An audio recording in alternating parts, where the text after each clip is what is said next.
So good morning to today's class. This is the Intermediates Pastel Art class, and this is the subject we're painting today. So it's a lovely little still life of lemons in a bowl. And we're going to start off the first part of the class doing our charcoal sketch. So I'm going to flick my screen over in a moment to my table so that you'll be able to see what I'm doing, and we'll paint along together. So let's go. Can you put it on mute? Or I don't know how. I have put everyone on mute, I heard that. And so that's just so that there's no background noise, but please do speak up or,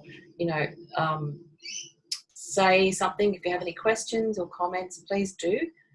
This is I do actually prefer it if we have conversation and talk, because otherwise I feel like I'm talking to myself all day, and that gets a bit boring after a while. All right, so now I've got my screen up there and you should be able to see my drawing pad. So for the first part of the class, we're going to do a charcoal sketch. And this is just to get us into practice mode for drawing the next part of it. I'm just getting my focus happening here. Hold so it doesn't wiggle around. There we go. Lovely. So with this part of the class, we're going to refer to the black and white version of the picture. And so it's really just a little study to look at the tones and the shapes and have a little practice run and get us into art mode. So I always keep my picture beside me nearby so I can see it easily and just refer back to it all the time.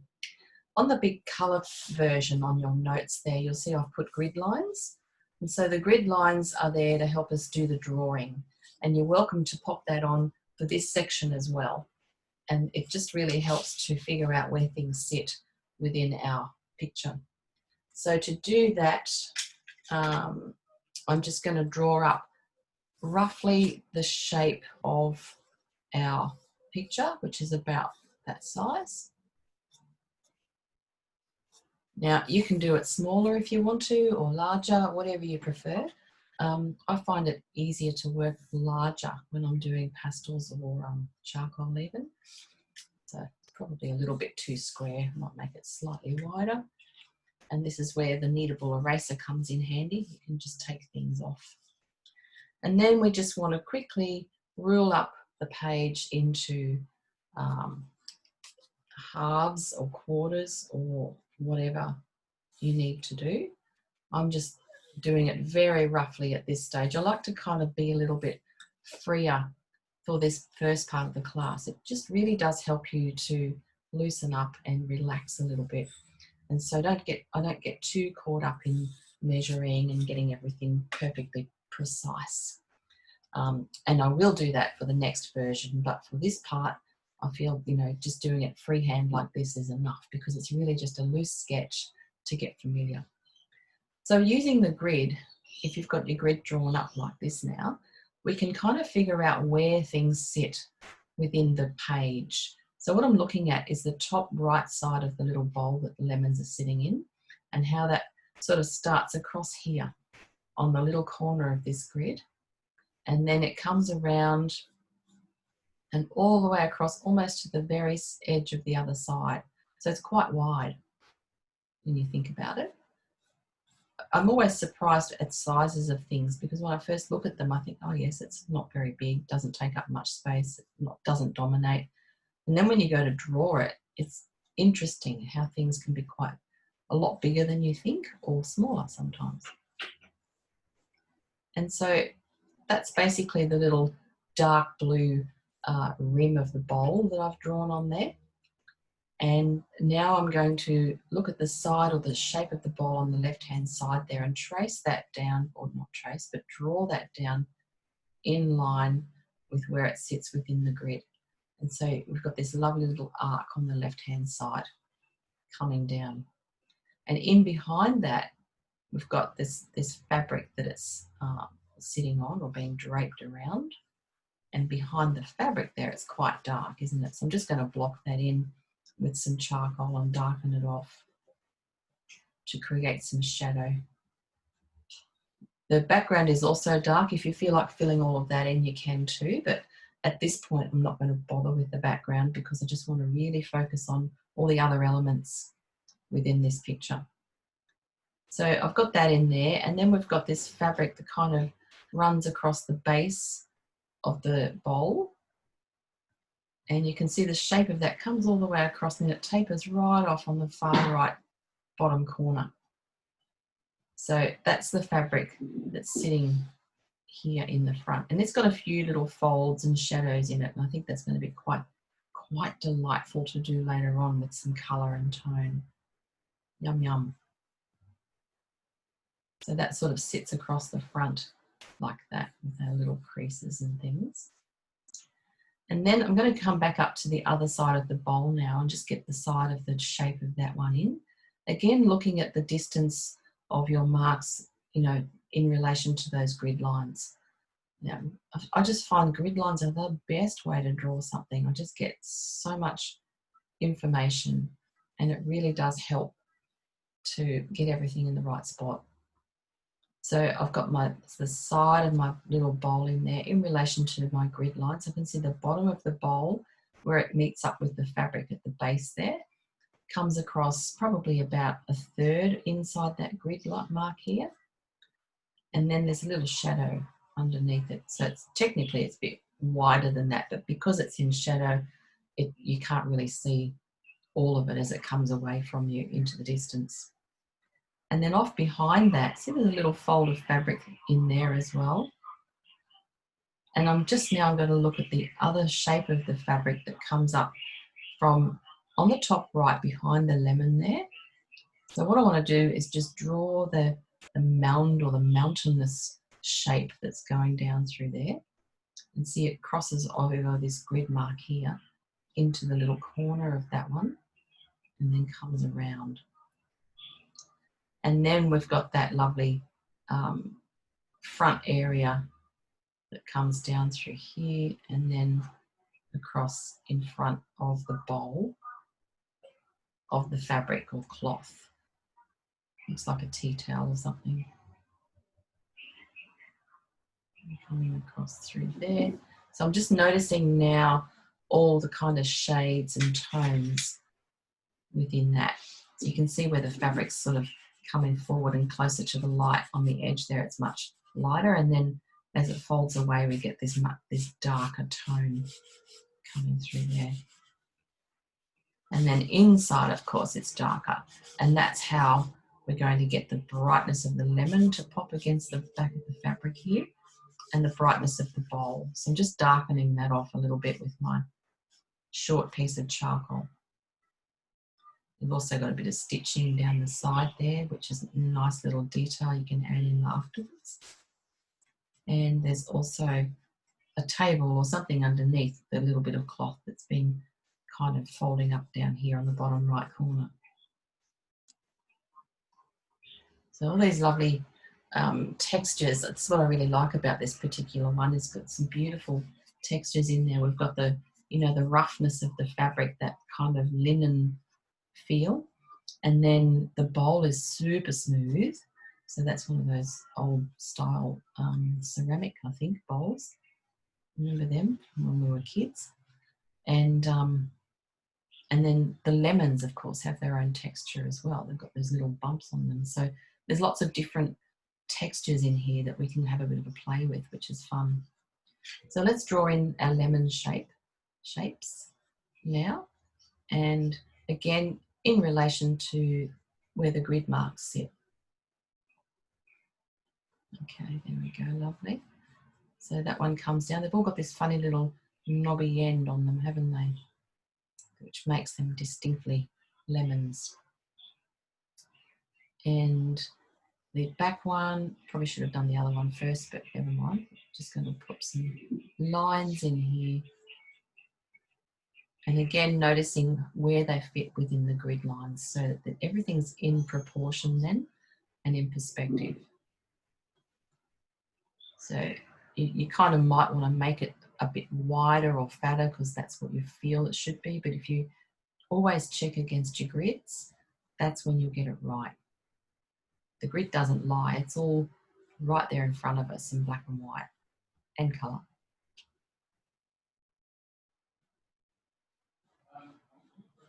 Okay, so coming down through, I've come too far over there, so I'm going to come in a bit.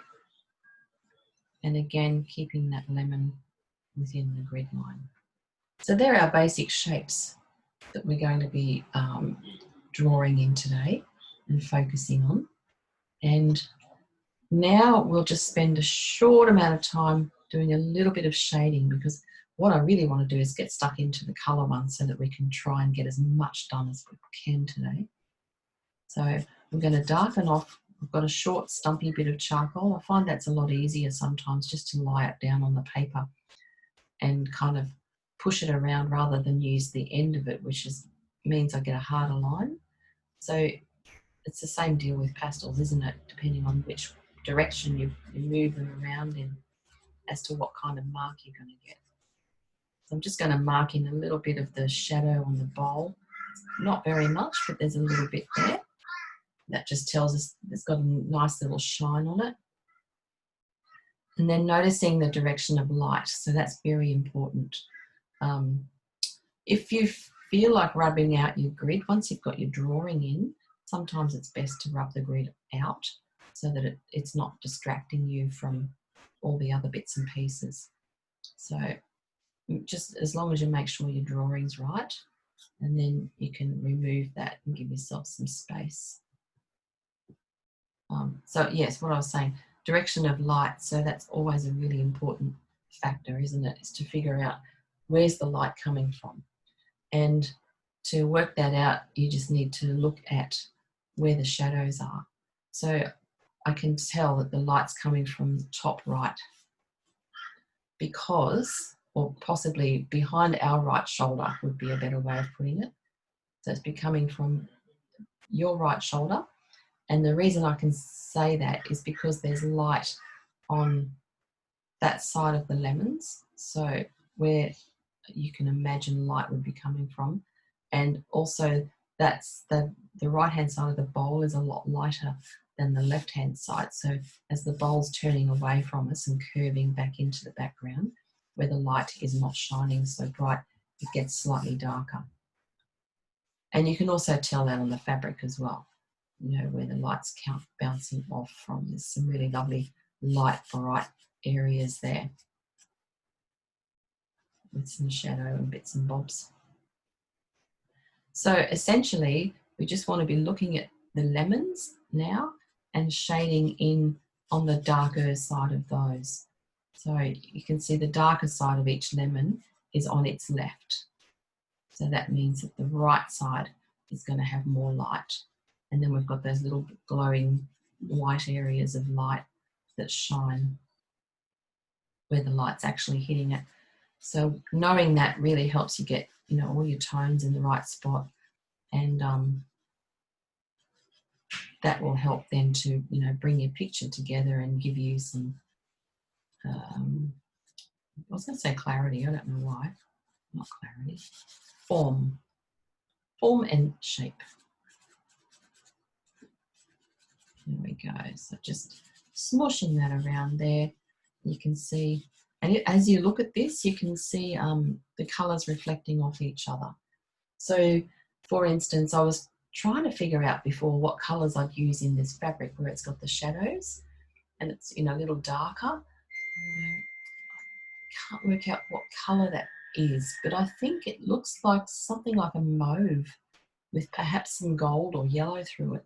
And that's because it's reflecting the lemons.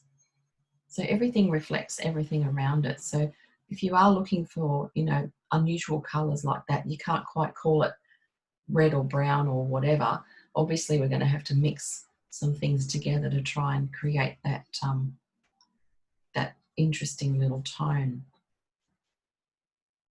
And so, yeah, it's sometimes a bit tricky just figuring out what colour to use for different things, I reckon anyway.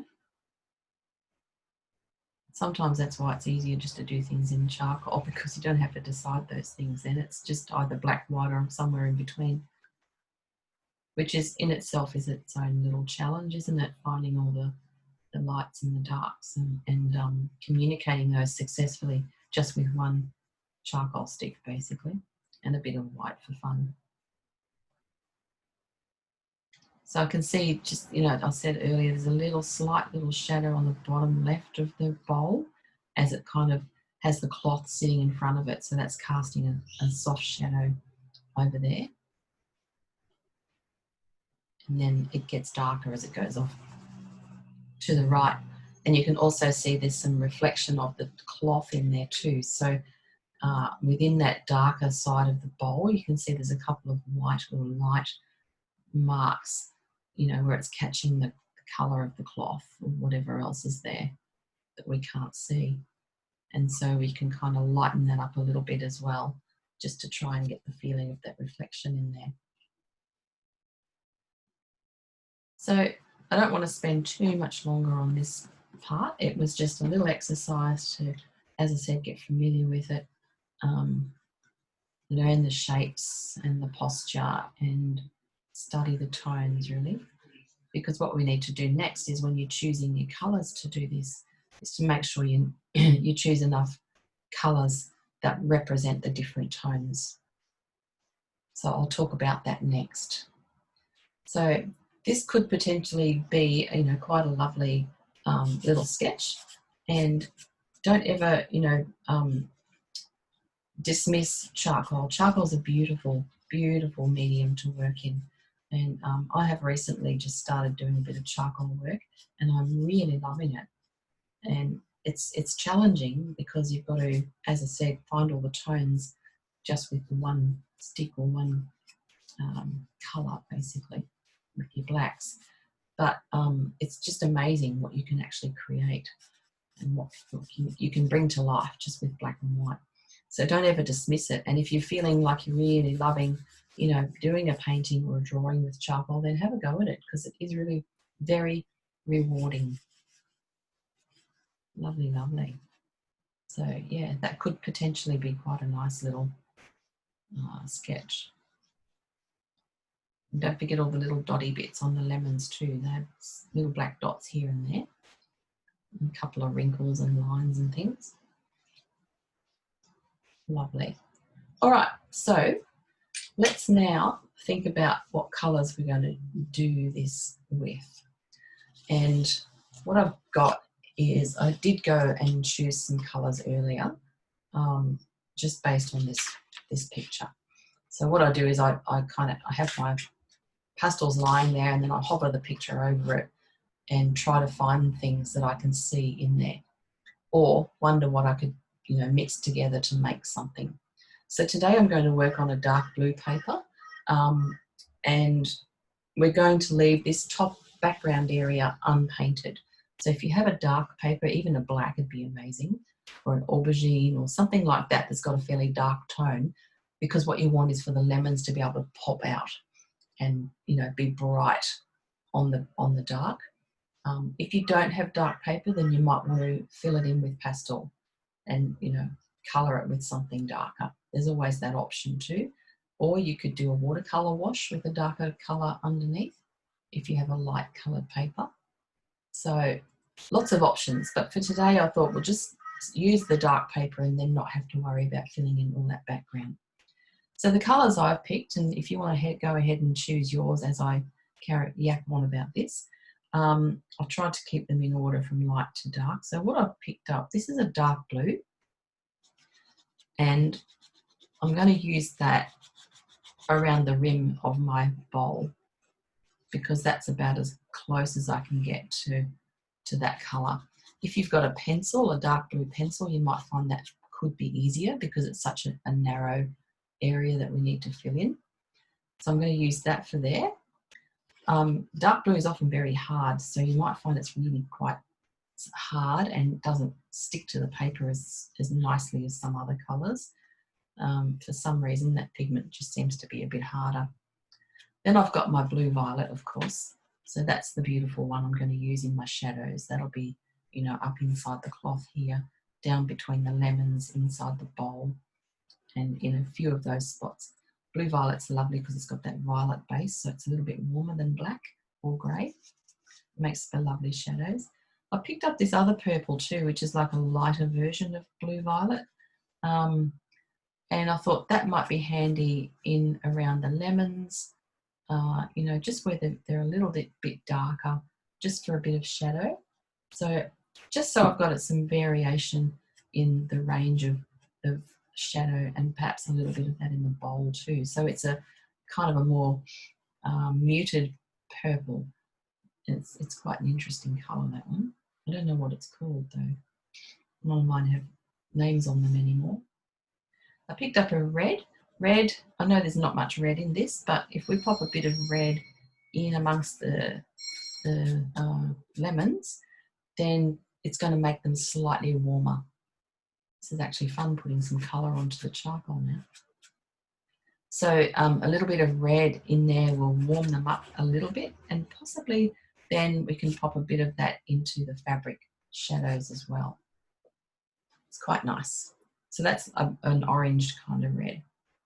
The other one I picked up was this, I'm going to call sandstone sort of colour. Now, that was the other colour I kind of saw in the shadow of the fabric there. And because it's got an orange base or a yellow base, I thought it might work okay. Don't know yet, but I'm going to see. I'm willing to try it and see what happens. So I thought I'd pick that one up because that's a good mid colour. We always need our mid tones, even though I'm a brights girl and I love to go for the brights. You do need to have lots of mids as well so that the brights and the darks stand out. I've got quite a few in here really. Yellow, of course, for my lemons. So that's a beautiful bright yellow. It's a nice Art Spectrum extra soft, so that can go into my little lemons. And possibly a little bit in the fabric as well, because everything reflects, doesn't it? So I'll put a bit of yellow down through there too. The other colour I've got is a very pale lilac or mauvey sort of colour. Again, I can see that in the shadows, especially in the fabric and the bowl. So even though the bowl's white, most of it we'll be doing in a very light blue, which is next, for this really light purpley kind of colour. If you don't have these colours, then just try to make do. What's most important is getting the tones right. So you've got to just make sure that you've got darks, mids and lights. So that's a light, mid to light purple for some shadows. Then I picked up this pale blue, which is nearly white, and that is going to be lovely in my bowl, because my bowl is not white when you go to paint it, even though it, you know, you think that is a white bowl, but essentially it's actually more blue than white. And there's also a lot of this light blue in through that beautiful fabric down through there. Okay, so a very pale blue, or even a very pale mauve, or whatever you've got that's very pale, in a blue tone preferably, would be suitable for that. Okay, and then my final colour is lemon highlight. So and white would be fine too if you don't have this one. So you can hardly see that on the paper. But that's going to be the one I use for my lights. So my little shiny bits on my lemons. So it's a very pale lemon colour that Art Spectrum make. And you would swear it was white if it didn't have that written on there. So something like that would be beautiful for, you know, in the fabric and the highlights and so forth. So they're all my colours that I've chosen for today. So there's a few there, but I think it'll make a lovely combination. The other thing I was keeping in mind too was complementaries. And so even though my lemons are yellow, there's kind of an orange or red base in there. So your oranges and your blues always look beautiful together. So on a dark blue paper, this will work really nicely. So that's essentially our little colour palette. And then I'm going to pop aside this one and get ready to do the colour version. Okay, awesome. Just going to turn some sounds on. Seems like Messenger is doing things.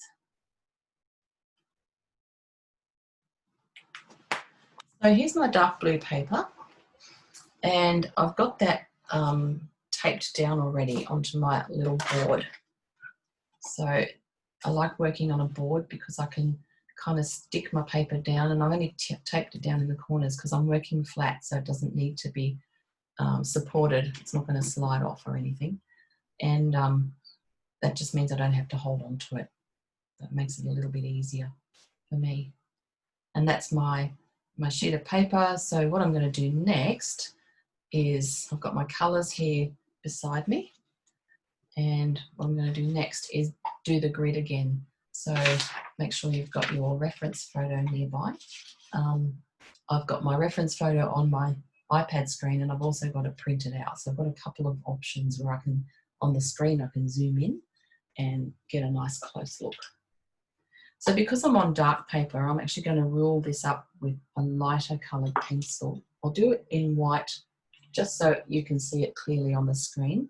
But if I wasn't doing it for anyone else, I'd probably use this pinky colour because it's a kind of a mid-tone and it's not too bright, so it should lift off the paper easier than a white will. So if you've got a mid-tone coloured pencil like that, it's a really good option for doing your drawing because it's really only for you to see. You don't want it to stand out too much. So that's a great colour. I'm not sure what it's called, but it's some sort of pink. Okay, but for the screen, I'll use white just so it's easier for you to see. So mark in your halfway mark and your quarter marks as well. So this paper is 23 by 30, so halfway is 15, and then half of that 7.5 and 22.5. So 7.5 and 22.5, and then I'm just going to join those lines to get my grid on there. I'm going to press fairly lightly because I want to be able to rub it off. And as you know, because this colour fixed paper is quite gritty, sometimes it's a bit tricky to get pastel off it again. So it's better to press really lightly first until you're sure of your mark, and then you'll be able to get it off a lot easier.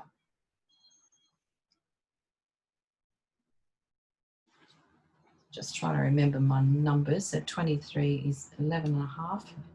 Half of that is 5 3/4.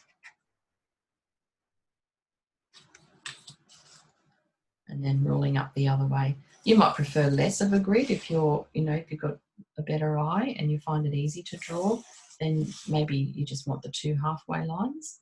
But sometimes I like to give myself a bit more information just so I can figure out where things really do sit. I find it helps immensely. It's amazing. Okay, so I've got my picture here in front of me, and I'm going to do exactly what we did before and just lightly mark in where everything sits within the grid. So I can see the edge of my bowl, and it hits right on the edge there. It comes down, not too far down below that halfway mark. So I've got a nice line across there. And I'm just doing it lightly, as I said, in case it's not in the right spot and I want to get it off. Okay, so that goes around and like that. I've gone too high. So this is where it's good because you can actually take things out and fix it before you commit entirely. And then drawing in the side of the bowl. So noticing the shape of that and how far down I need to come across more. Ah, there you go, didn't go wide enough. Always checking. Let's go to there.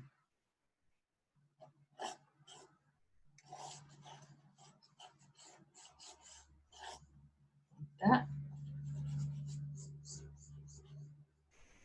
And the side of the bowl comes down through here.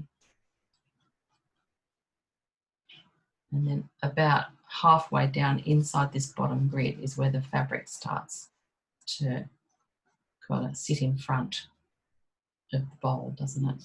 So you can see the line of that So I'm just looking at the big shapes. If you just look at the big shapes at the moment, so for instance, there's a little, like a triangular shape on the side of the bowl where the fabric sits. It's in the dark, so you can't see it very well. And it's, you know, a lot quieter and off in the shadows. But there's a shape there. There's a triangular dark shape there. And then we've got this fabric sitting on top of it in front here. So just getting those marks in. And I like to kind of rub out the wrong ones as I go so I don't come back and think, oh, which one was that?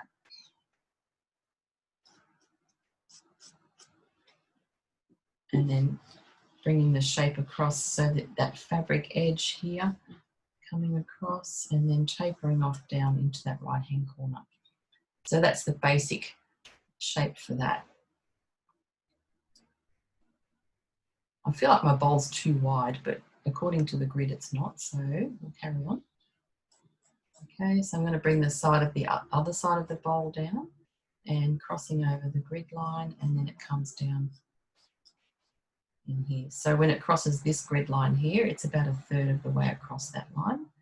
And then when it crosses or ends down here, it's the other 1/3. So that's how you get your angle. Just notice where they touch on each part. So that's the bowl drawn in, easy peasy. And then just at the back of the bowl there, you've got a little fold, so you draw that in lightly. And then I'm going to do this big piece of fabric at the back here. So that's coming up from behind the lemon, which I haven't put in yet, from about here. And again, just notice the big shape. So the dark shape first, as it sits down there and comes in right down to the base of the bowl. So that's that dark shape that's in here behind the bowl and the lemon. And then I'm just going to do the other side of that too, because it's like the edge of the towel that's kind of folded over, coming off the side of your page, and noticing where that comes down to within the side of your page, and then up through here. Cool.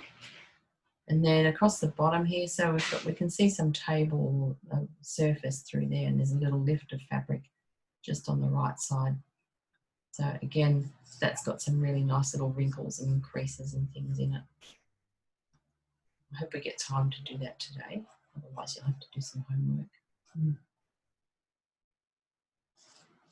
Fabric's so much fun to do, it's just lovely. Okay, now let's pop some lemons in and then everything will start to come together. So I'm going to draw in this lemon on the right hand side, and it's sitting just inside the bowl, and its edge doesn't quite come to that grid mark there, and then it comes up. And again, if you're having trouble finding the shape of the lemon, just look at the shape of the background or the negative space around it, and that'll help you to find your lines. Okay, and then that comes, got a little knobble bit on the top there, and it comes down inside the next little grid area, and then it pops out, and then it joins the other lemon. Right, now we'll do this next lemon in the front. So he starts over here, just on this grid mark, and we've got a little triangle shape where the two grid lines meet, and the lemon crosses over through there, and then he comes up,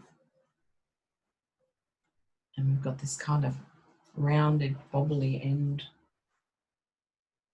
on there, and then the side of that lemon comes down, and it's not very far into that grid mark, so it comes down about there. So it's got an interesting little shape. They're all slightly different, aren't they?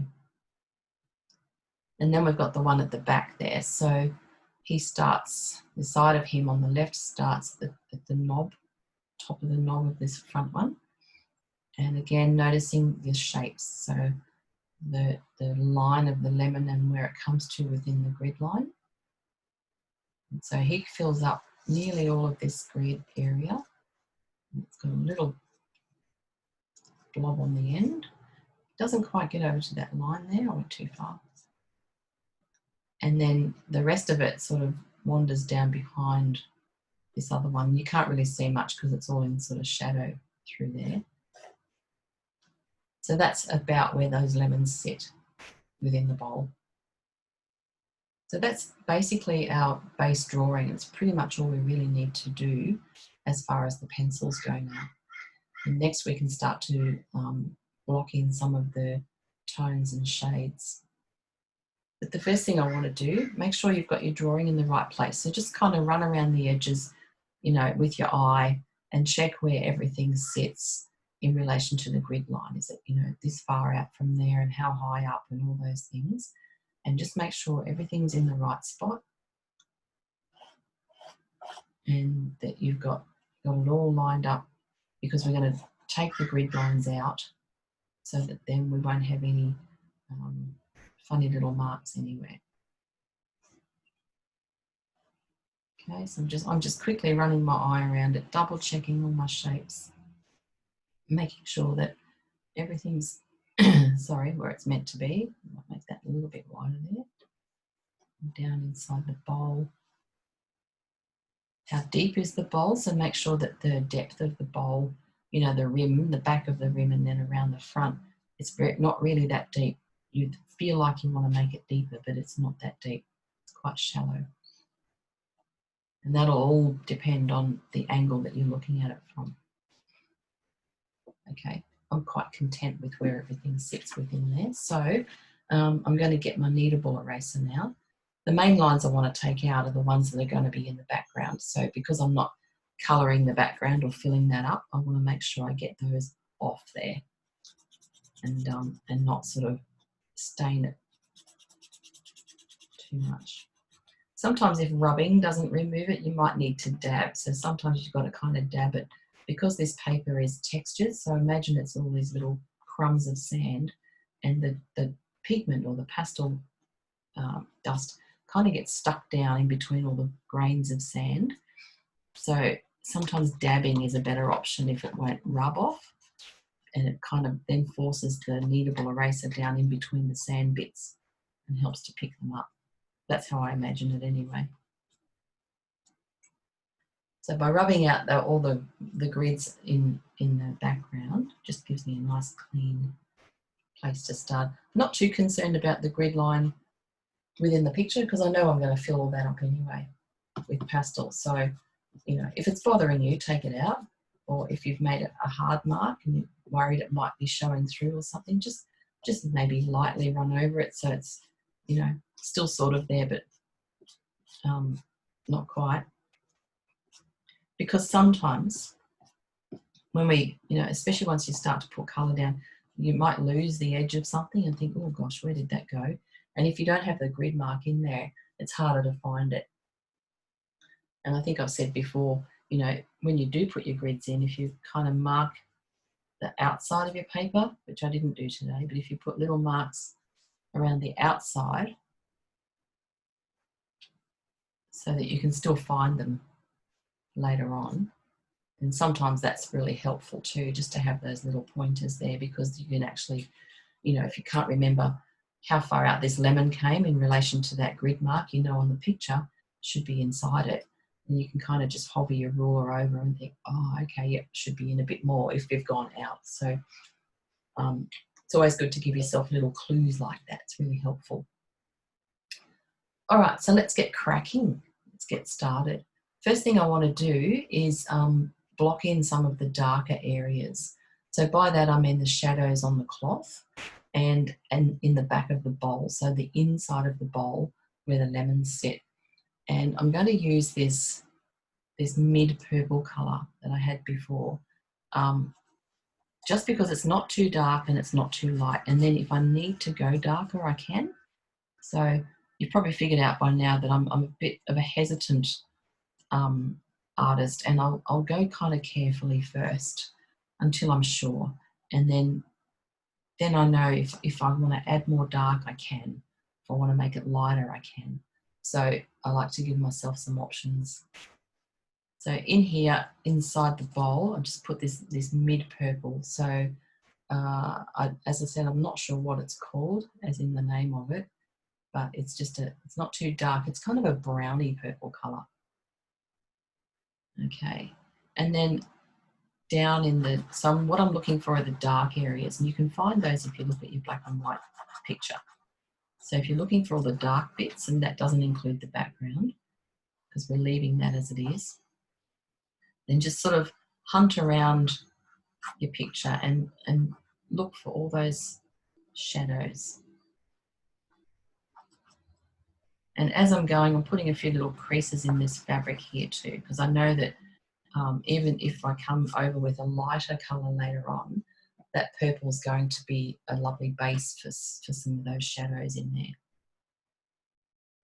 I'm also going to wipe a little bit of it down onto that left side of the bowl, just to start to build up a little bit of tone. Can you see under the rim of the bowl, we've got this lovely shadow, and as it gets around to the left-hand side, it gets a little bit wider. It's not very obvious, but it's subtly there, just subtly under there.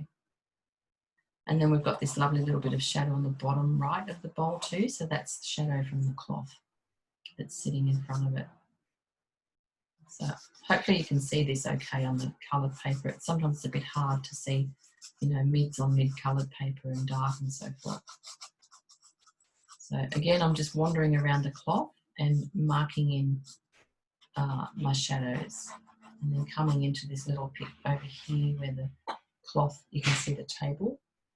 So to me that looks dark, so I'm just making it dark. Don't worry about what colour it is or anything at this point. If it's dark, put this dark in there, knowing that we can darken it even more as we go. This is blocking in, so we're just making a start. Just blocking in all the beginnings and checking all the shadows and darks areas. Because what this will do is create an awesome background to build on. So none of this will be able to be seen at the end. It'll just become part of what's underneath or behind. So we're kind of working from front to back, back to front, sorry. So doing all the underneath stuff first. Now notice the lemons as well. So we can pop some of this into the lemons where the shadow is, and that's on the left sides, isn't it? So I'm just doing it loosely, very loose, not too much colour, don't press too hard. Just want to put a little bit in there just to help us build up some of that lovely shadow as we go. And you know, purple and yellow are complementary colours, so this beautiful purple with the yellow lemons is going to be just gorgeous. Lovely, lovely. All right. So I'm going to pop that one down now, and I'm really going to start to focus a bit more on the dark est areas. So we've popped a bit of the deep purple into the dark sections. What I want to do is darken off the very dark areas. So now to see that again, see if you can look at your black and white version. This is where the black and white picture always comes in very helpful. I'm going to pick up this navy blue. I might change my mind, but I just want to see what that does. It's very hard and scratchy, this one. And can you see there are some darkest areas? Get my tape off there. I covered up my part of my painting with my tape, so I had to get it off. So that, what I'm doing is putting down the blackest bits now. We've put some shadow down on the dark shadows, but now I'm really darkening off, because I love to create some drama and I love to make things pop. And to do that, you've got to have a lovely contrast of light and dark. So see how just by darkening off around the edge of the bowl here and leaving kind of the rest that I've already done in the purple colour, it's going to make the bowl pop forward, because it'll be lighter. Won't be as light as the right side, but it'll definitely be lighter than that dark area. And so we're sort of working towards building up those contrasts so that everything starts to pop. So there's a little crease inside that raised bit of cloth on the right hand side, just behind the bowl. There's a little dark section just in there. And I can see that really clearly actually on my screen.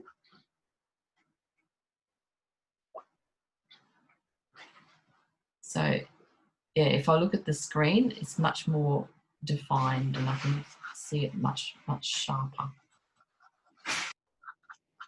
So I've worked on print from prints, just drawing on home computer prints for years and years and years. It's amazing how much more you can see on the screen. Oh, amazing. Okay, awesome. Now down in between the lemons, it's quite dark in there, isn't it? I don't think that's background, that's actually part of the lemon. It's part of the underside of that top lemon and it's in shadow, so that's really dark through there. So by putting the dark down in there, it's going to make the lemon and the yellow come forward. So I reckon that's enough of the darkest for now. I'm going to put the blue rim in of the bowl, but I'll probably leave that until the end because it's sort of, the rim of the bowl sits in front of the lemons. So it would be wiser to do the lemons first and then put this rim in afterwards so that we're not trying to kind of get in behind it with a lighter colour, because that's when you can make some mud and get yourself a bit messy. All right. So now let's get stuck into just the inside back of the bowl there. So see on the left-hand side of the bowl, there's a slight little shine. Now it's not white, it's nowhere near white, but there's a little shine just in here.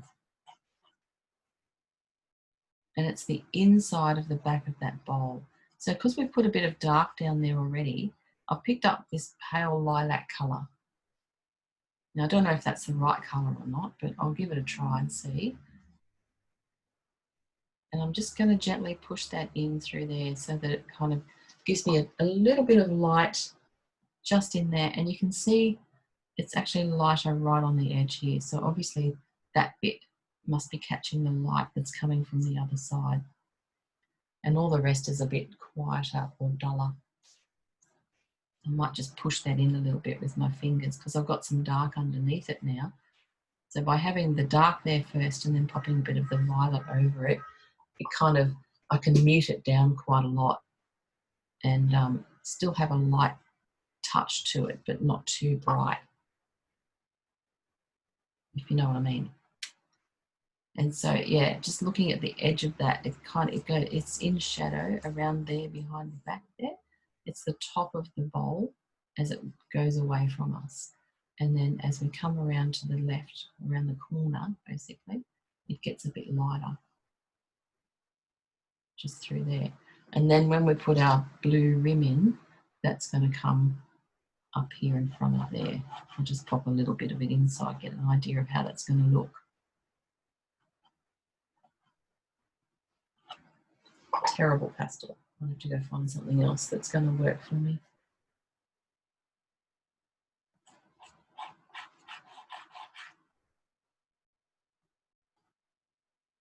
Yeah, even a pencil. Actually, if you've got a pencil, try that because it'll be a lot easier to control with such a fine line. Put a bit more light on, that's helpful, isn't it? Okay, so I'm just going to push that around a little bit more and soften it off. I don't want that to be super bright because, you know, you've got to think ahead and think, well, if I make this too bright, then the lightest part of everything is not going to be light enough.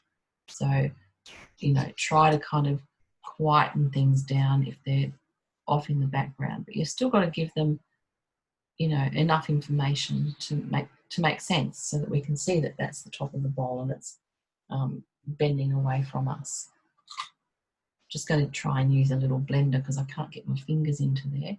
So if you have a blender like this, so a rubber tip blender, they're awesome things.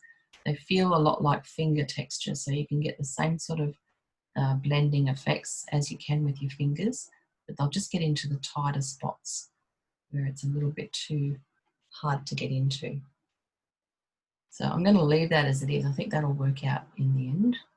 Could be a tad darker down in there.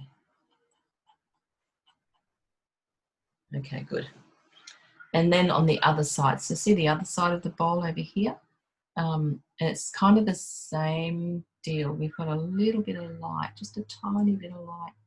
It kind of comes around, and it's just the very rim of the bowl that's turning away from us in towards the back of the lemon there. And again, your fingers might be too chunky to get in there, so you might need a little blender just to soften that off a bit. As I said, you don't want it super bright, you just want it kind of muted, but it's got to be a little bit light to give us that turn. So all these things are just about looking at how light and dark everything is, isn't it? But it's these little details that actually make something come alive. So even though you think, oh, this is, you know, so minuscule and minute and not that important, but it actually is important because it gives us the shape of things and it really helps us define what's going on. I'm coming back over here now to lighten that bit up. And usually it's just a dab of colour, isn't it? You don't have to do too much detail. It's too bright now.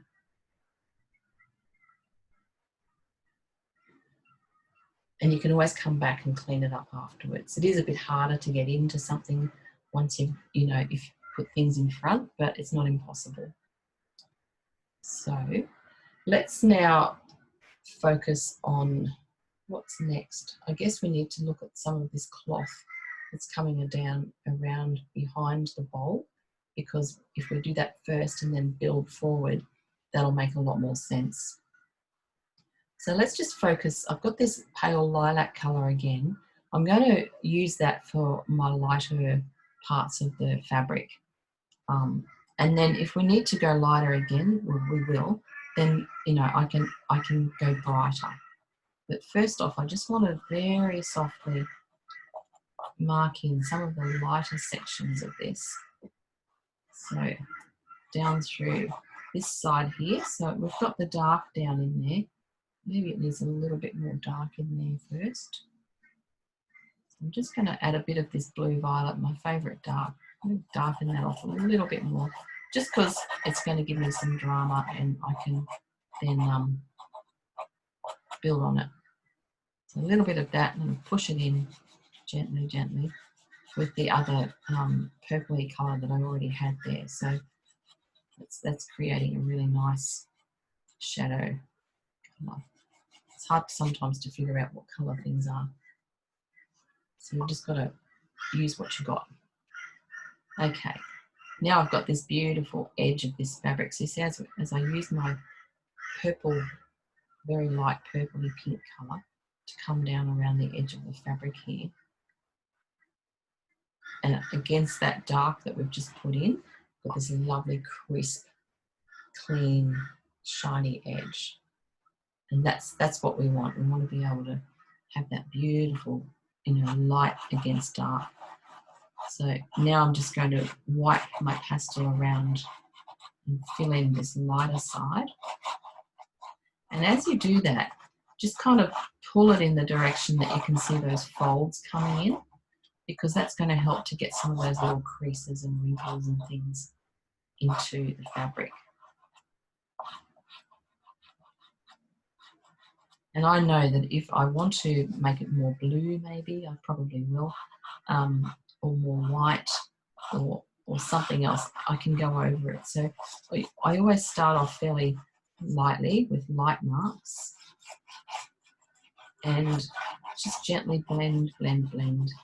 And then when you want to brighten something up or make it lighter, I've still got room to do that because I haven't used my lightest or whitest pastel yet. So that's my reasoning behind that. I kind of go to my mid-tones first before I go to my lights.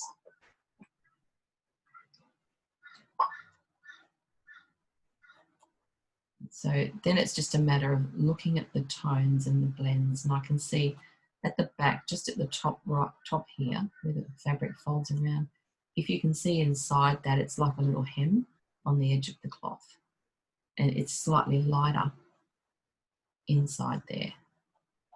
And so I want to just very softly put some of this pink or maroon, what is this, purple down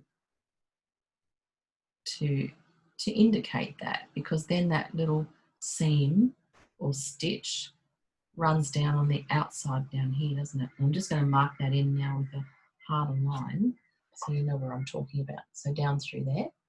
So it's like a continuation of this seam that runs around the inside and then it runs around the outside. But it's darker on the inside, so I probably need to darken that off again. The nice thing about pastels is you can keep kind of going over things and keep layering until you find the right shape or tone. So something like that, see, it's because I've added the dark over the top of it. Now it's muted it down a little bit,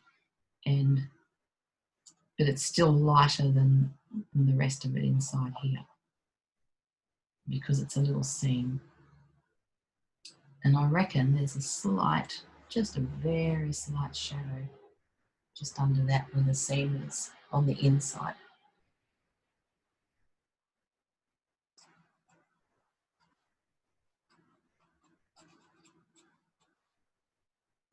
I'm just sticking my finger in here and rubbing it around a little bit more.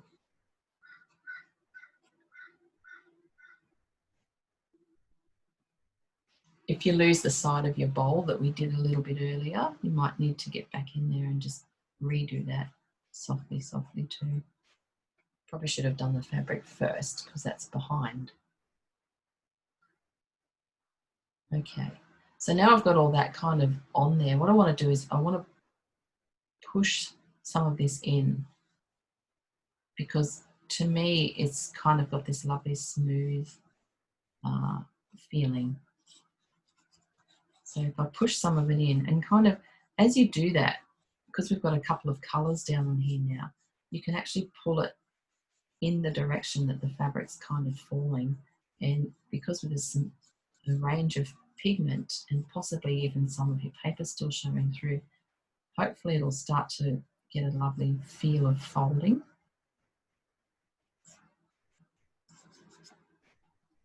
And so when I do pull it around like that, I'm just pressing very lightly to start with. And you'll find if you press harder, you'll get a much thicker coverage and it'll be a little bit more dense.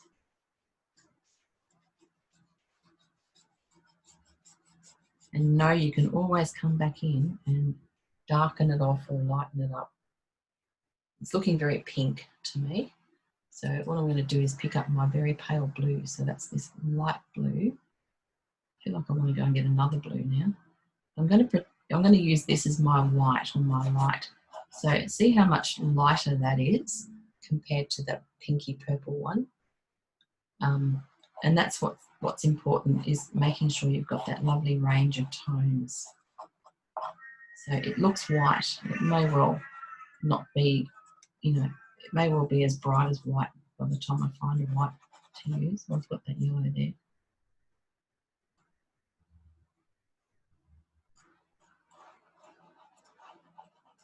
And so that's now starting to give me a nice bit of a shine because I can add this on where all the highlights are and where the brighter parts are. So they're the whitest parts that are catching the sun or the light. And then I can also use it to create some shadows, down here where that dark part of the table is showing through. We've got that little bit of cloth lifting off there. That looks like it's a hem as well. And so it's got little bumpy bits that are catching the light across there.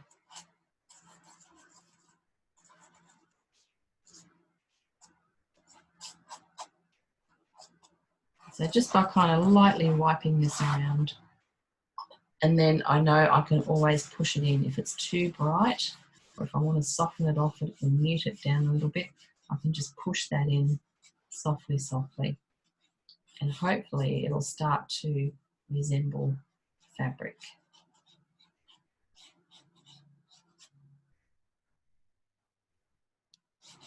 And then where I want it to be brighter or whiter, you can either come back in with what you've just used and put more down, so make it more intense and put more pigment onto the paper so it's much brighter.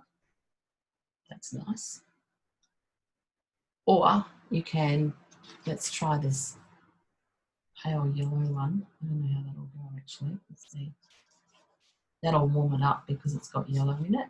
So at the moment it's looking very cool because we've used cool colours. So this very pale yellow, which looks a lot like white, has some lovely warmth in it. It's also delicious pastel to use. These are the extra softs, the squares, Out Spectrum extra soft squares, and they're just divine. They're my new favourites. I'm just nagging my boss at work to try and sell them individually instead of in sets. So I can just buy one, not 12. I'll get around to it. And so that's lovely because it's giving me some sunshine, bit of warmth.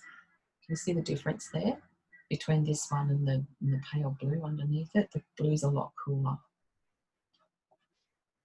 And of course, because we've got a purple base, the yellow tint in this is just giving it lovely, lovely warmth. Cool. So I might leave that where it is for now. You can always come back and keep working on it. I want to move forward though and get stuck into the lemons in the bowl before we run out of time. I'm just going to go over to the other side of the cloth behind the bowl there. So I picked up my sandstone sort of colour because to me this looks much darker than the other side that we've just been working on. But I still want to have similar tones in there. So I'm just going to put a bit of that in there and then maybe add some of that light purple as well. So that even though it's not going to be as bright as the right side, because it's in shadow, it's still got to have a similar tone, hasn't it? Because it's all the one thing. And so just by mucking around with a few colours, you know, you can put one over the other and just see what happens. I've tried hard not to blend so far and we're doing okay, I think. And then of course it's lovely and dark inside here behind the bowl. So I'm just going to push that in a little bit and darken it off some more. So that's nice. And then when I look over to the other side, I want to put more dark in there. Anyway, I'll sort that later. And so again, you can just do some really fine little lines through here to indicate the fabric and the little edge of it as it comes down. And then we've got this big corner here on the left. See that corner there? It's a very definite shape right on the edge there. It's got a little twist to it, so it's not perfectly straight lines, and it's got a little crease and fold and things, but that looks like a corner of the towel. It's kind of popping out above the front section here. Okay, so I'm just going to darken off under there a little bit more. And then maybe try some of my lighter blue to get some of the highlights on there. So I can see it's got little ridges in there that have highlights, and then it folds away and then it gets light again.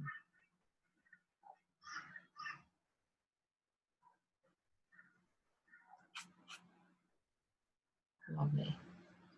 And then if we just come across the front here, so I don't want to do too much on the front because we need to get the bowl in first, but we might just lightly mark in the edge of that with some of the purpley pink colour. So that lovely little mid-tone one that we had, just to start to build up a bit of the shadow and texture in there. And we can come back to that at the end and finish that off because that's got to sit in front of the bowl.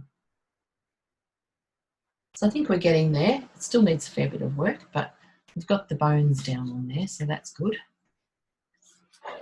Good, good. So let's get stuck into some lemons because that's the fun part, isn't it? It's the nice, bright, beautiful part.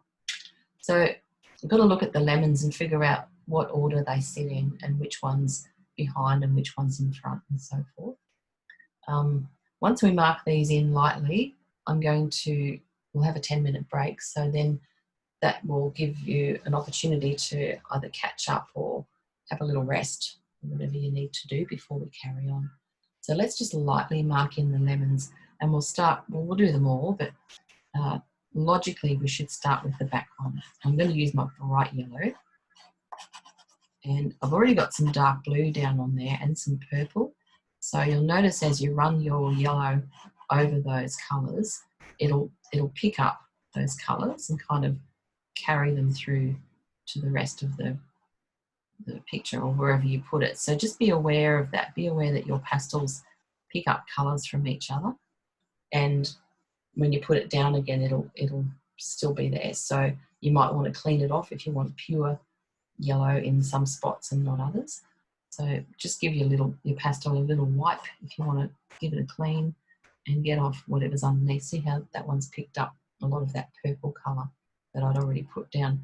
I don't mind that at the moment because that's what I want it to do. I want it to kind of mix in with that purple and start to create that beautiful shadow effect or colours.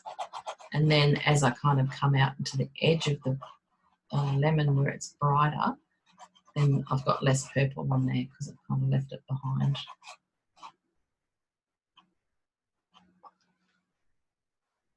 Look more like mangoes than lemons, but anyway.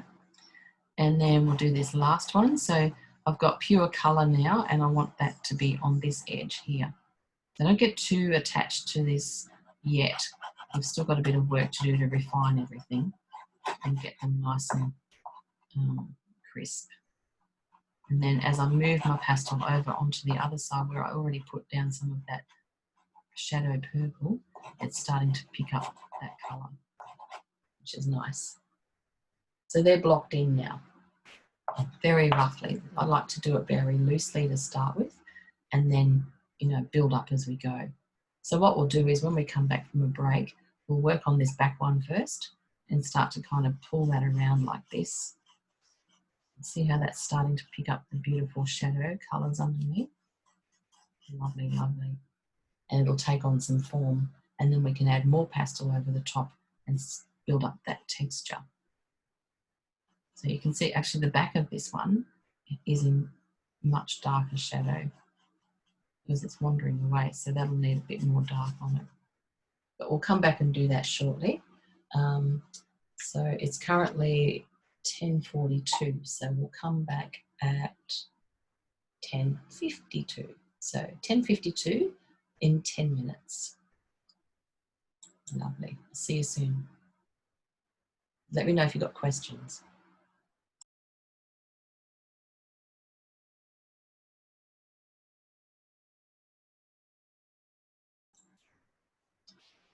All right, I'm back a little bit early, but never mind. If everyone is here. Yep, everyone's here. Lovely. So we'll keep on going and get stuck into these lemons. One of my favourite things to paint is lemons. I think they're just delicious.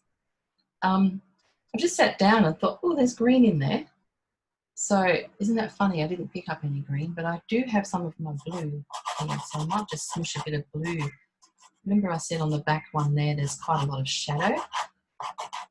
So I'm going to pop a bit of my blue in there just to get that darker and just start to push it around. Now what I'm doing as I'm pushing it around with my finger is little round sort of movements. And I'm going to overlap this one in the front because I can come back and clean the edge of that up and later on. So what I want to do is just get some colour pushed right in here and make it nice and thick and rich and really get that yellow to hang on to the paper nicely. So we're just going to push that in, fill it up nicely, and of course then we'll need to add some more pastel. I've got my little towel here, so I'm just wiping my finger off on that so I can pick this up and put some more down and get it nice and bright.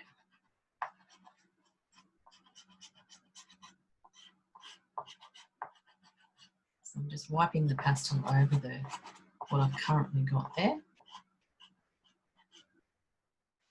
And then again, I can just now start to blend that in. But as I blend now, because this is my second coat or second layer, and I want some of that underneath colour to kind of show through. So I'm not pressing quite as hard. And so what happens then is that you have this beautiful glazing effect. So you end up with this lovely layer of yellow sitting over the top of whatever else is underneath. And if you've got some purples and blues and things underneath, then it starts to look lovely and translucent, and you can get this beautiful blend going on. So what I'm going to have to do, I'm just pulling this blue around. It's gone a little bit too green now, but that's okay because I'm going to add a bit of purple or red or something in there to warm it up. See how it's looking quite cool? It's almost like a limey green colour. And I want to warm that up a little bit. So I'm going to grab my red and just lightly push that around the middle area. So not where it's darkest, but just in here where I want it to be more mid-tone than anything. And hopefully that's going to warm up my lemon and give it a little bit of body. I'm also going to pop a bit of red. See where the little bit pokes out on the end there? Put a little bit of red there just to give it some form. And I've left this area here undone because what I want to do is make that as yellow as I can and then add my little bits of highlight onto it so that we've got that nice shiny bright bit. So as I'm pushing this around, I'm just kind of doing those little soft curly movements with my finger again. And see how now the red has made it warmer and a little bit more lemon-like, I think. Okay. So the trickiest part is making sure you try and keep your edges, so the sides of my lemon, they're up against the background. See, they've gone all fuzzy. But if I don't blend those in, then hopefully towards the end, or sooner if you like, I can grab my kneadable eraser and literally just dab it. Don't rub it because if you rub it, you push it in, but you can dab it on and kind of pick up those little crumbs and hopefully clean up that edge a little bit. It takes a little while, so I might have to save that for last. And you need to keep finding a clean edge on your eraser to kind of pick it up. But you can get it off as long as you don't push it in too much. So sometimes you get crumbs that kind of end up over the edge, and that's a great way to get them off. I'll come back to it later.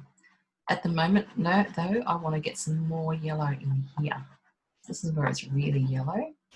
And on the tip there, so you can see there's a yellow section that comes around, and then it's got that little bit of red or shadow on the left side, which gives it that rise, doesn't it? Gives it that little hump kind of feeling. And then more yellow on the shoulder of the lemon there. So see how I've left this little section here undone? Because it's got that darker red in there, it's giving me enough shadow that's creating a little bump in my lemon.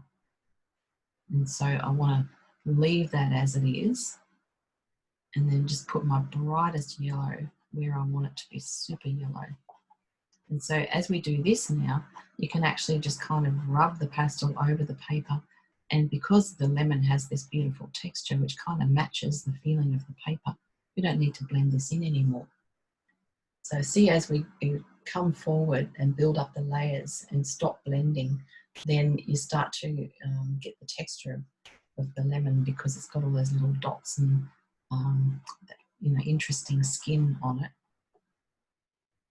And the paper itself is actually very nice to give us the impression of the lemon. I'm going to have to darken up the shadow down there in between the lemons, definitely. But that's starting to come together nicely. And so yeah, let's go back in and darken that up. I'm going to use my blue violet because I feel like I need to get a bit darker in there. And I think the violet's going to be nicer over the blue just to get that little sense of shadow just through there. So right back in there, it's quite dark.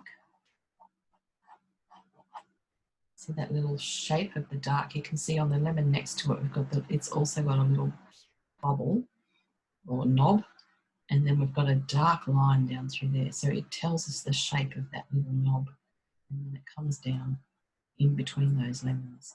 I'll finish the rest of this off at the bottom of the other lemon once we get into there.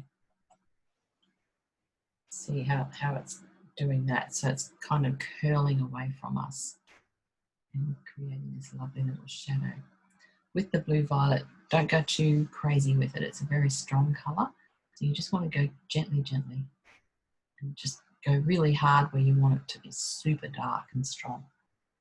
So that's now making that yellow pop because I've got that lovely dark, dark, dark in behind it. I'll put a bit more dark, dark, dark in. I love my darks. Okay.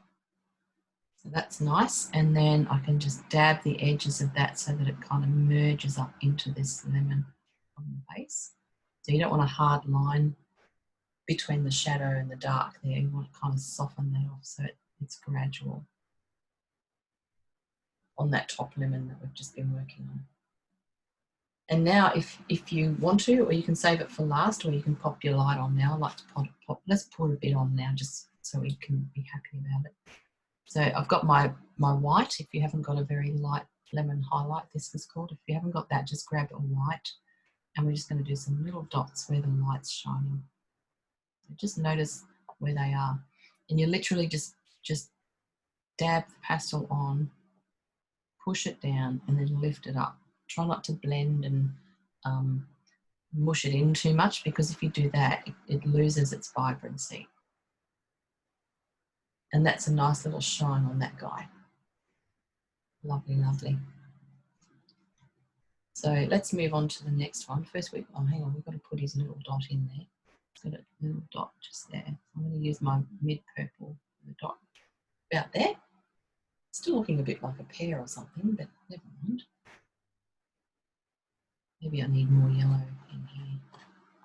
The yellow, what happens is now it's starting to not stick because I've got too much on there by the looks. So there does come a point where you can't get more pastel onto the paper. You've just got to let it be. If that happens, you can either leave it or you can give it a spray with a fixative, and a fixative will kind of fix that layer and set it. So then you can add more over the top. So I'm going to leave that as it is. I really like the texture that's going on there. So you can see as you work your layers from base, you know, blending in and then building it up and then not blending anymore, you start to get that lovely texture. And of course, we'll have to clean the edges up afterwards. So what I'm going to do now is just tip off some of the dust that I've got on the page. If you're on an easel and you've got a little gutter at the bottom of your tray, then your dust should all be falling down into there. And you can see here on my paper where the dust has fallen. So it kind of catches as it drops. And that's another thing I'm going to have to clean up if I want to keep my background clear. And same thing with my kneadable eraser, just like this, just want to dab it. And it'll take a few dabs and a few goes, but you can actually get that paper nice and clean again. So I'd save that till the end though. There's no point doing it now. All right, so let's get on to the next lemon. Which one would you think is next in line? Doesn't really matter really. Neither of them are in front of the other.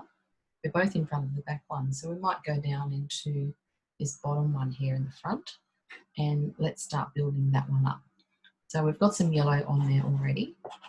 And next I want to pop a bit more shadow just onto that right side here. So I'll put a little bit more purple in there.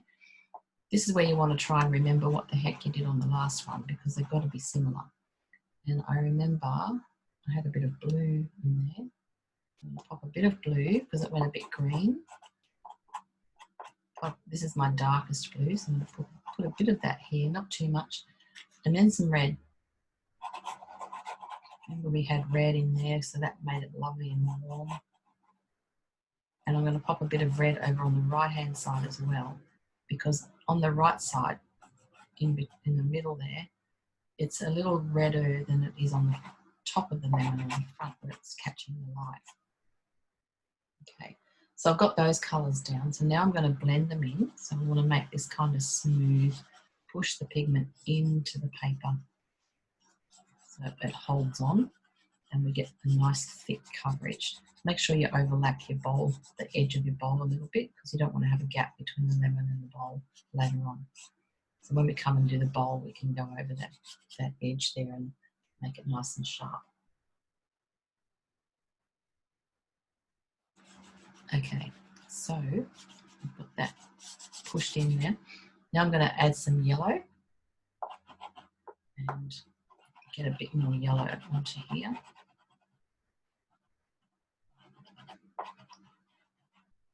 Now, what I want to notice is this lemon sits in front of that one behind it, and it's actually brighter yellow on the front lemon, isn't it? Because the one behind has a little bit of shadow at the base there. So that's how we can make this one kind of come forward and sit in front, because it's actually got brighter tones, or it's brighter yellow than the one behind it. If they were both exactly the same colour or tone, then it's going to be harder to show which one is in front and which one's behind. And sometimes if you get to this point, think, oh my goodness, they're too close in colour, or I can't really tell which is which, or which one's in front, and I want to bring this one forward, then you need to either add light to the one that you want to bring forward or add dark to the one that you want to send back. And now that I'm sitting here looking at this and reflecting back at my image, I can see, I couldn't see it before, but I can see now, this back lemon has to be much darker back here. And so now's the time to do that before you move forward, while you can still get in there fairly easily. And so it needs to be a lot darker, because it's off in shadow, that side. Much more shadow than what I'd thought originally. So isn't it funny how when you start to, do the other parts of the painting, you think, oh goodness, no, that's darker or lighter or something different, because it's got to, they've all got to play together, all these pieces. And so if I darken that off now, that's going to make a lot more sense. And it also makes the light side look brighter. So doing that will now I can see that I need to darken off this other side on this bottom one too, because it's similar kind of darkness on this left side down here. So I'm using my purple colour, this mid-purpley, dirty sort of purple, to get that dark in there. If you don't have something like that, then try your blue violet, try, the dark blue, whatever you've got, to darken that off. And I'm going to actually go even darker in here, because what I want to do is make these lemons pop. They've got to pop out of the page. And so to do that, I'm going to darken that off even more. Isn't it lovely with pastels, because nothing dries out? You don't have to worry about paint drying or not drying, or any of that stuff. You can just keep going, and it's just lovely. I love the flexibility of it, that I can pick it up and do it anytime. It's not a big production. It's not like you've got to squeeze all the paint out and have it on a palette and then feel bad if you don't use it all. So it's kind of nice. Suits my lifestyle very well. All right, so now I've got more dark on there. That's much better. So I'm just going to dab that in gently on that back lemon. I don't want to blend it, because then it'll turn to mud and get a bit kind of dirty. So I'm just literally just dabbing it with my finger. So I'm kind of pushing the pigment in, and I can still see other colours underneath that we put down earlier. It's just giving me that little bit of texture and that nice bit of darkness that I was looking for. Now I'm going to do the same over here on this guy, this front lemon. I'm going to gently just dab, part blend this dark side, because again, I want the light side to be really bright and lovely. You can see there's some little kind of wrinkles in there around the top section there, so we can get them back in with a bit more yellow. So if you put the dark in now, that'll be the shadow kind of part, and then we can come back over with some yellow and warm them up a little bit. Looks like my video is frozen. Hopefully it'll catch up with me. Okay. So I'm going to I've picked up my yellow pastel now, and see on the top of the little knob on the left-hand side of this front lemon, we've got a little bit of shadow. So there's like a yellow and then the shadow, and it's almost in stripes. It's like wiggly stripes. So I'm doing some yellow marks through there with my yellow pastel, just to try and get a little bit of that texture happening through there. And also brightening up the edge of my lemon up against the one behind it, so that we've got the nice bright yellow on the top edge of this one. And oh, what's happened?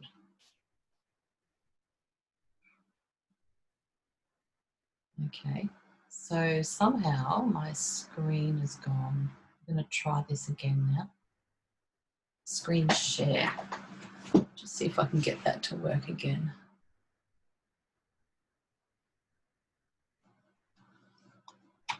Can everyone hear me? Yes? Okay, good. Yes. But the screen's gone, hasn't it? Yes, it has. Yeah. Okay, I'll see if I can get it to share. Sorry about that. I just decided to stop doing that for a minute. Ah, here we go.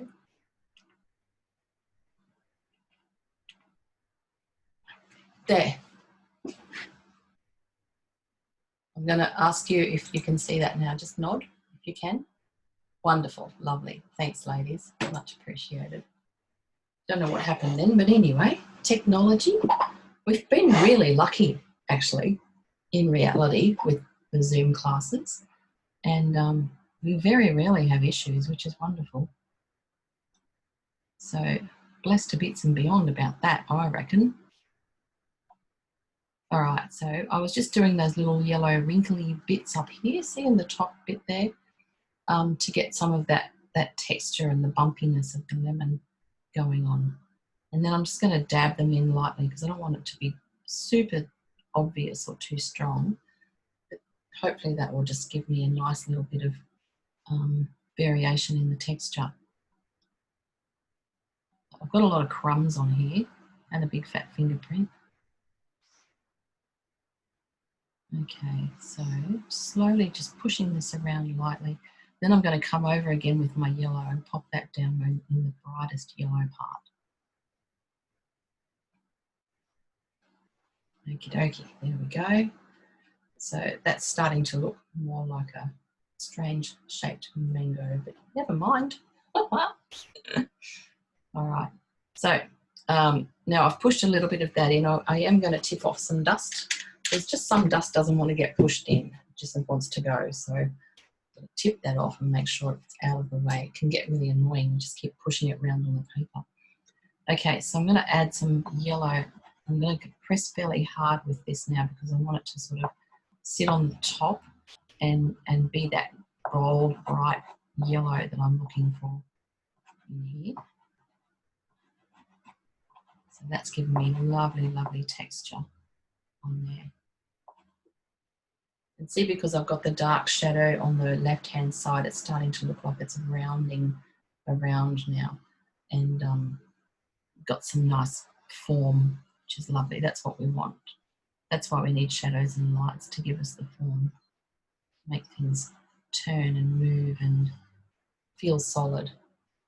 So I've just picked up my darker purple, not my blue violet, but the other one, shadow purple, just to kind of put a few little marks back in there where I want some more shadow.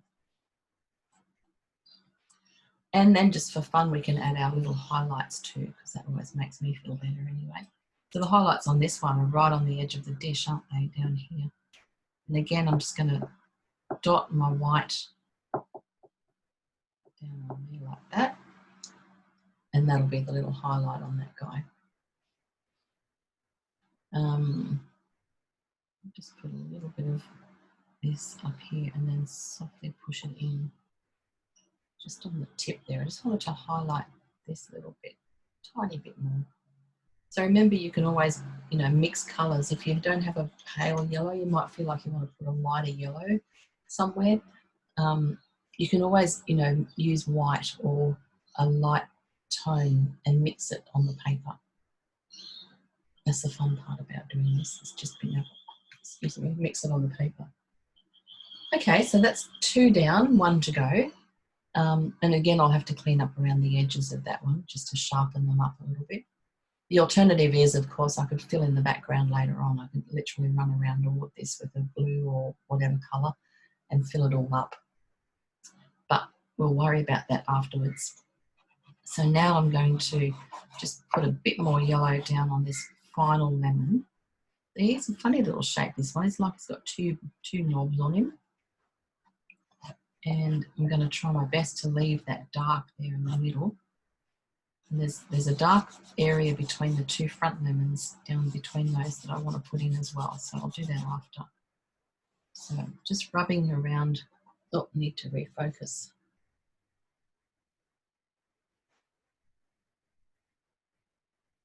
There we go. Rubbing around, pushing that in so we can do the same kind of thing and build up the layers and get all those beautiful shadows and things going on. So, come around the edge like that. So I love how the light just shines on one side and then you've got this lovely shadow on the other. Nice. So looking at this guy, the shadow is all again on the left and kind of heading underneath at the front there. So I've kind of pushed it in a bit harder just to muddy it off a little bit because I've already got some purple under there. And I'm going to do that again and pop a bit more of my shadow purple around on the left hand side.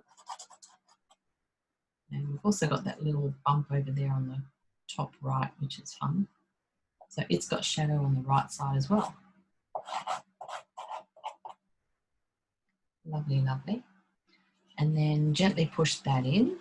And so as you do that, try to kind of do small little round movements with your fingers, because what we want to do is try and get the feeling of the lemon. You know, if you go up and down or big wide strokes or across or something, then it's not the shape of the thing that we're painting, is it? So you've always got to think about what's the shape of this, where does it go, what direction is it running in, and kind of pull the pigment around in that shape or that direction. Lovely. Put a big white crumb in the middle there to get rid of that.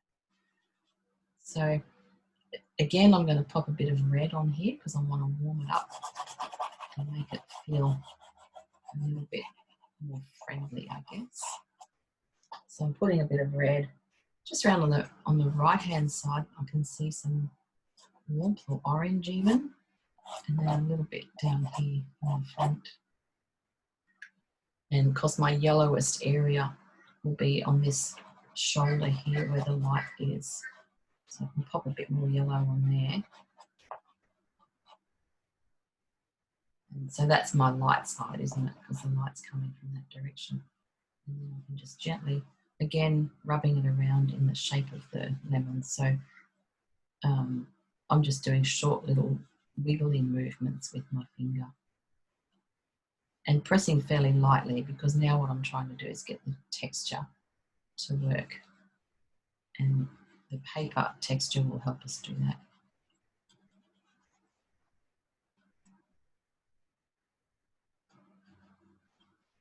So this guy sits in front of the one behind.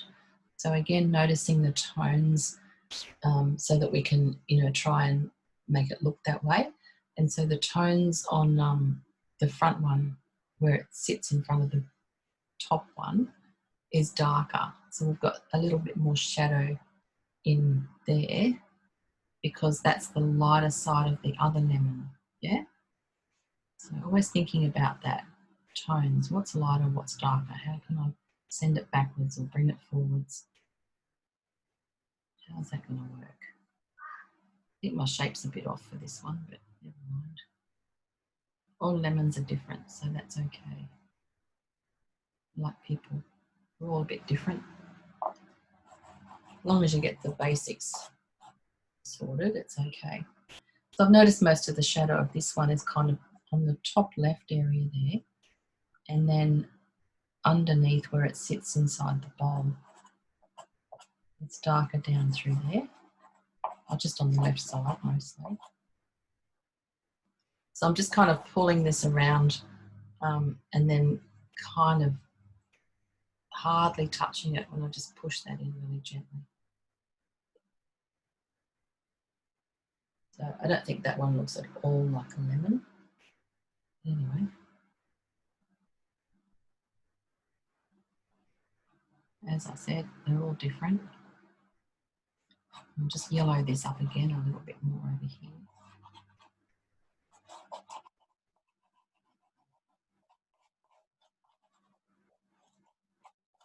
A bit scratchy. Sounds a bit noisy. Okay. And isn't that interesting on this inside bit here? So just down in here, can you see that there's a slight yellow reflection on this lemon, and it must be from the one next to it. So it's a little tiny bit lighter just through there on the bottom left next to that other one. I'll just soften off that edge because it's almost like it's got the light on this one must be bouncing off onto this one. So it's reflecting it. Light comes from all different places. So you kind of got to think about that when you're doing this sort of thing, and consider, you know, what's reflecting off where, because it reflects off all over the place. Okay, now I've got that part sorted. I feel like I want to get back into this section here in between the lemons where it's really dark, and just define that a little bit more with my blue violet. Now, if you've got a pencil, you might find it a bit easier to get in there and get those harder lines. And then, of course, we've got this lovely dark bit down between these two lemons as well. And then as they head off into the bowl, there's a slightly larger dark spot just down there. That's the weirdest looking lemon I ever did see, but anyway.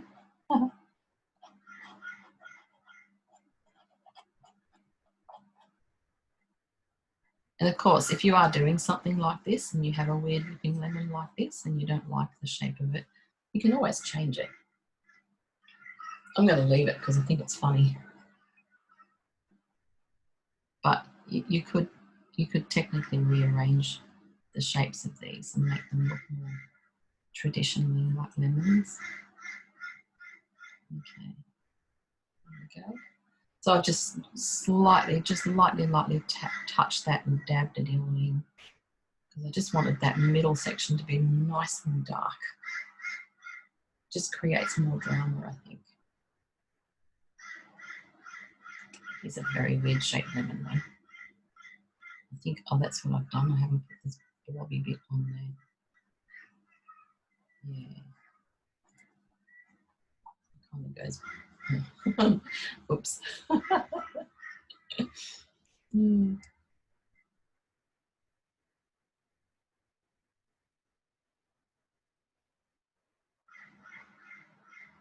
Dark through there.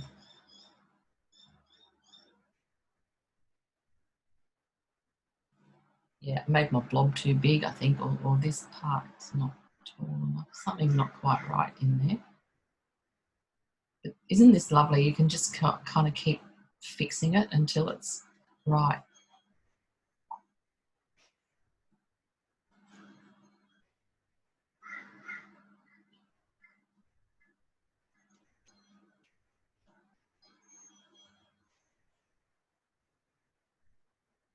It's the trouble when you're the teacher. You're supposed to get it right every time, but you don't. I have to admit that. We're all learning, aren't we? There we go. That will have to do for now. And now I've lost my dark again, so I just want to come back in and darken that up again. Make that a bit stronger. Because I really love the contrast between the light and the dark. It's lovely. That's what makes things jump, I reckon. All right, so we'll move on because we haven't got too much longer to go. So let's pop a bit of sunshine or light onto this guy. So again, I'm just literally just kind of pushing my pastel down onto the paper and dabbing it, and miraculously it just forms those beautiful shiny little marks that I was looking for. So that's very cool. And then we're going to get into this bowl because I want to get that done before we wind up for the day. And if we don't get everything else done, then maybe you'd like to spend some time today finishing it off. So I'm going to tip off my dust again. Okay. So let's look at this bowl. So I think it's a blue colour. I think it's this light blue, maybe even a little darker than that. I'm not sure. I'm going to try this first. So let's just wipe some light blue or whatever you've got onto here. So this pastel is lovely. It's nice and soft.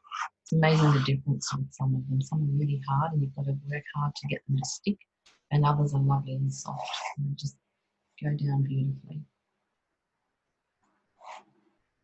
Okay.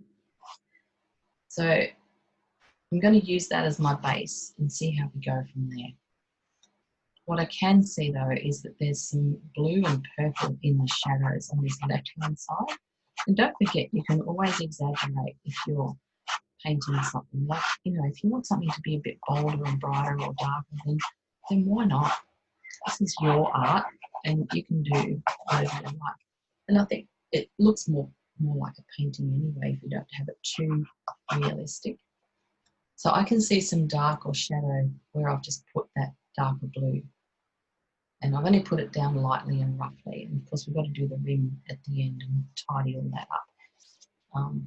But I just feel like I want to get that down first. I'm going to put a bit of blue violet in too. I know that's quite dark, but I like that might give us a little bit more drama in through the shadow here. So you can see that the right hand side has a lot more shadow than the left. The left side's lighter, and then it kind of gets a little bit darker as it goes around to the other side. So it's similar to, well, it's the same as the lemon shapes. The light is sitting, you know, here-ish. It's the same as those guys in positioning of the light. So we've got some of this down now, so I'm going to start to push it in. And remember, this is a lovely, smooth, shiny bowl. So we want smooth movements. So we're not doing little round movements, we're doing lovely smooth marks, and kind of follow the shape of the bowl if you can, because that way you'll be pulling the shadows or the darker colours down through into the shape that you want it to be in. So I'm pressing fairly hard because I want to get this lovely and smooth. I really don't want all that gritty texture in this part of the picture.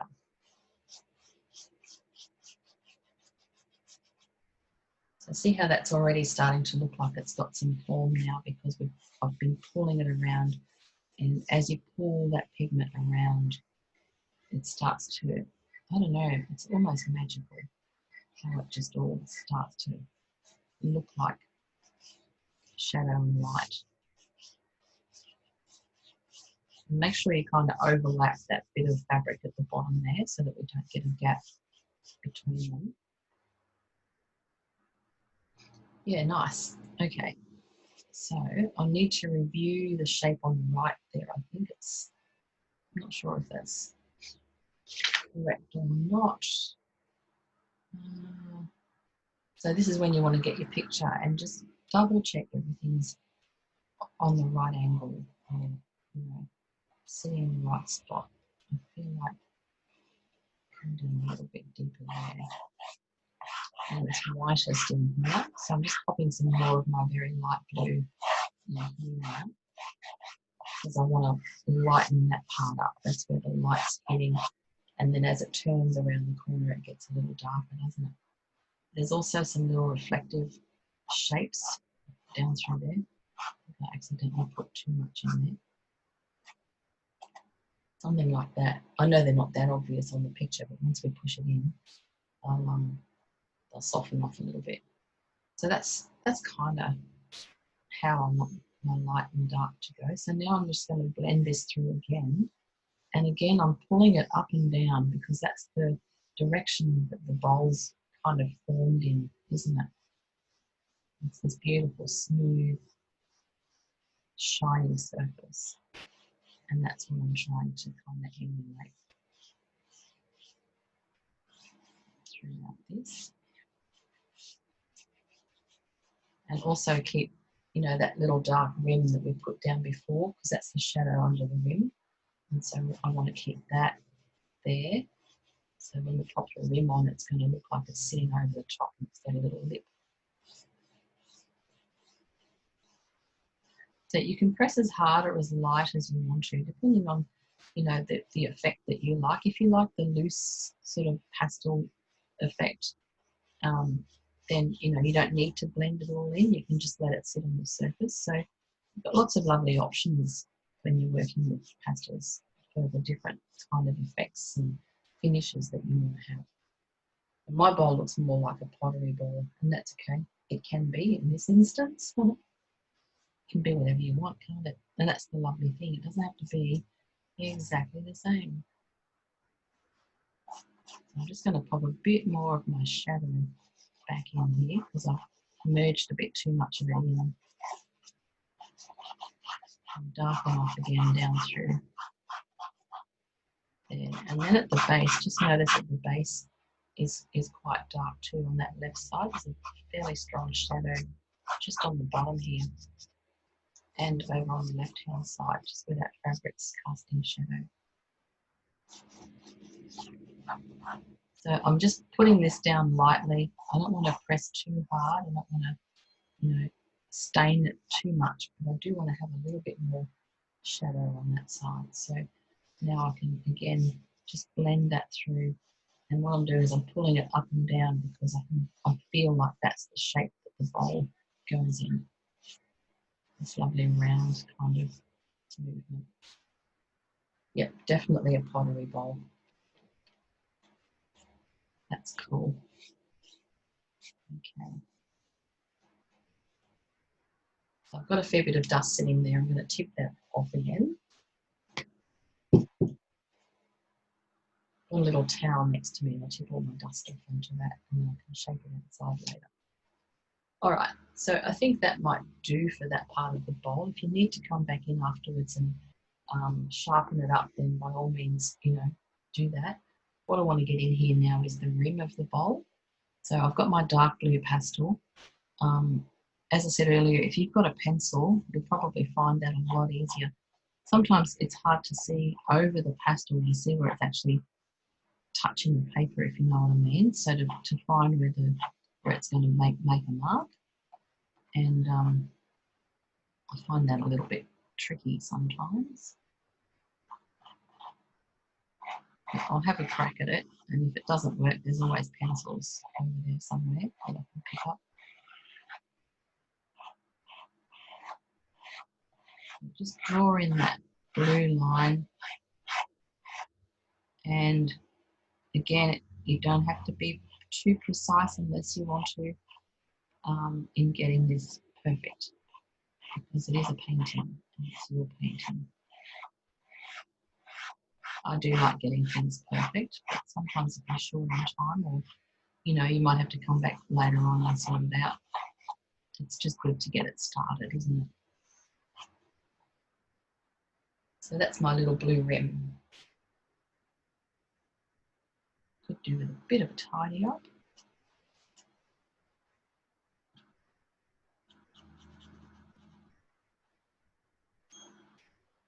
And I feel like I didn't come up quite high enough on that left-hand side there because there's some lemon. Haven't covered the lemon, so either the lemon's got to come down lower or my rim's got to go up a bit higher.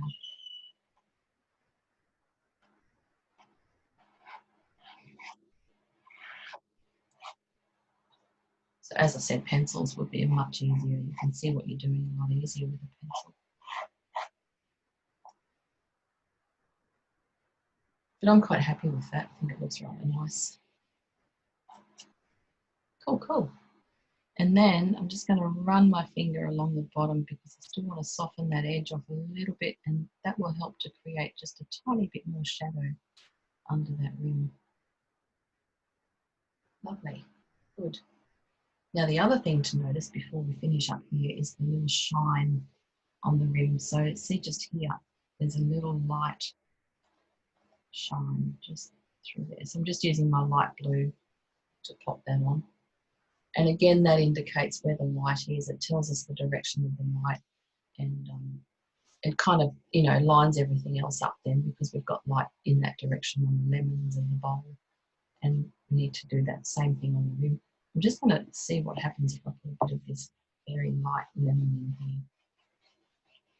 Just on this side because this is the lightest part of the bowl. That's nice. And see, again, it's very loose. I can blend that in and soften it off, or you can leave it like that, whatever you like. It's really up to you. You find your own style eventually. But that's nice because that's now got the light, you know, bouncing off the bowl. Cool. Just checking that lemon. It's such a funny little shape. I think it's a bit too dark in here.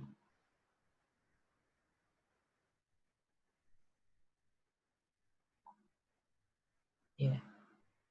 Anyway, and so when you do get to this point, you can kind of fiddle a little bit and just refine things.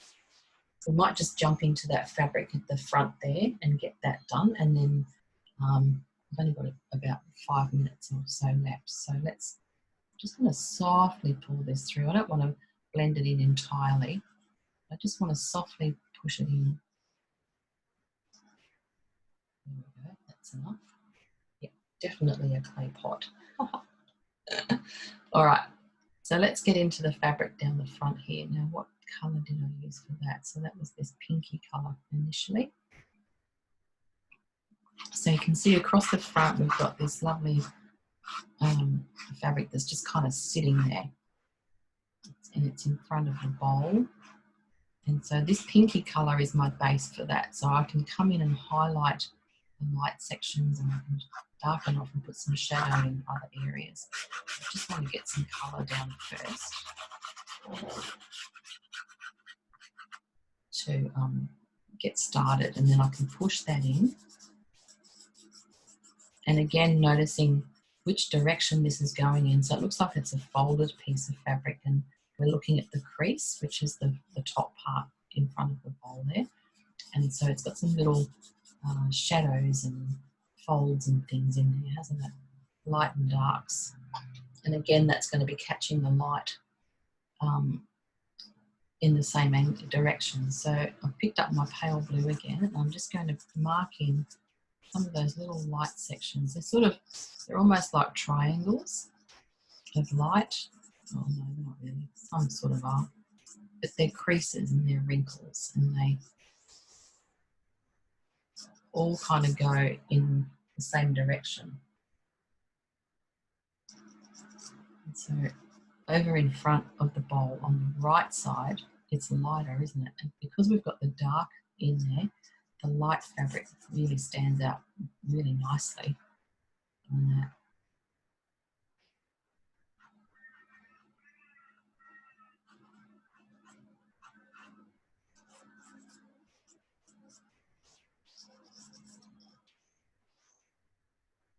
Something like that.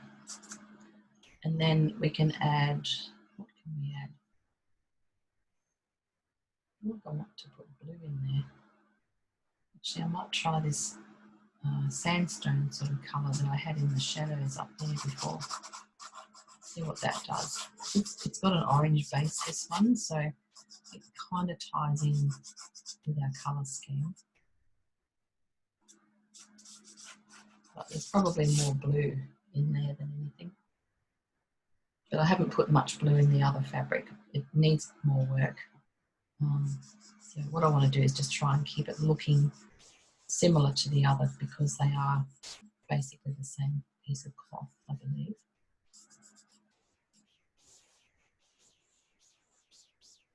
And there's lots more shadows and things to do in there. So I might pick up my mid purple and put a bit more shadow lights in there. So fabric is a heap of fun. I love doing this kind of thing. You can get some really nice effects. The hardest part usually is figuring out which colour you need to use. And often, you know, it's just a combination of things that you've got to try. But you'll find that usually in shadows, the purples will be a good base.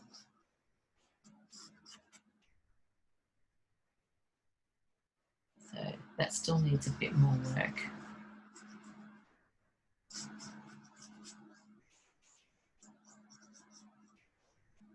And I'm just going to softly, lightly blend that in because I want it to be sort of smooth, like the fabric is.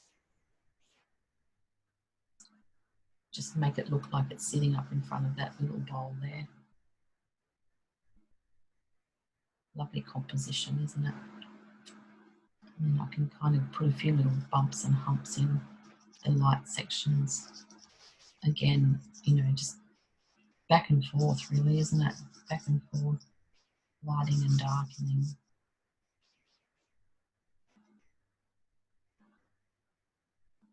There we go. So I'm going to wind up in a minute and we'll flick over to the other screen and see how you went.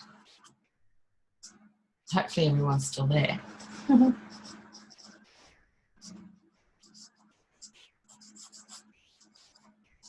This will require a little bit more work, I believe.